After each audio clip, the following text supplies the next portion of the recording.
যে ব্যক্তি নামাজ ইচ্ছাকৃতভাবে ইচ্ছা করে ছেড়ে দিল, ইচ্ছা হইলো পড়লাম, ইচ্ছা হইলো পড়লাম না, ফাকাত কাফারা, সে ব্যক্তি কুফরি করল। বাইনাল আবদি ওয়া বাইনাশ শিরকি ওয়াল কুফরি তারকুস সালাহ, একজন আল্লাহর বান্দা আর একজন মুমিন মুসলিম এর মধ্যে পার্থক্যই হচ্ছে নামাজ। এমন হাদিস আছে যে প্রচণ্ড রকম জালেম ফেরাউনের মতো শাসক সম্পর্কে সাহাবীরা জিজ্ঞাসা করেছিলেন, যদি এরকম জুলুম হয় ইয়া রাসূলুল্লাহ, আমরা কি করব? আমরা কি প্রতিহত করব না? নবীজি বলেছেন ইল্লা মা সাল্লাও, না, যতক্ষণ তারা সালাত আদায় করে ততক্ষণ তাদের বিরুদ্ধে যেও না। তার মানে নামাজ নাই, ইসলামের খাতায় নাম নাই। অতএব নামাজ কাজা হয়ে গেলেও কাজা করবেন, ভুলে গেলেও নামাজ আদায় করবেন। যদি জামাত না পান বাসায় পড়বেন, যদি পসিবল হয় মসজিদে জামাত শেষ হয়ে গেছে বাসায় জামাত করে পড়বেন।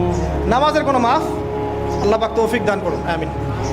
এরপরে আসেন, দুইটা নামাজ আছে এটা আমরা পড়ি না, বা অনেকে পড়ি অনেকে অবহেলা করি, কিন্তু এটা বড় ফজিলত আছে। বলবো, বেলাল রাদিয়াল্লাহু আনহু নাম শুনেছেন? যখনই নবী সাল্লাল্লাহু আলাইহি ওয়াসাল্লাম জান্নাতে যেতেন, মানে জান্নাত আল্লাহ পাক তাকে দেখাতেন, তখনই তিনি তার বেলাল রাদিয়াল্লাহু আনহুর পায়ের শব্দ শুনতে পারতেন। বেলাল রাদিয়াল্লাহু আনহুর পায়ের শব্দ তিনি শুনতে পারতেন। আর একজন যোগ্য নেতা যিনি, তিনি তার অনুসারীর পায়ের শব্দও চিনেন। কথা বুঝতে পারছেন? আচ্ছা, গলার ভয়েসও চিনেন। তো বেলাল রাদিয়াল্লাহু আনহুকে তিনি জিজ্ঞাসা করলেন, ইয়া হে বেলাল, তুমি কি এমন আমল করো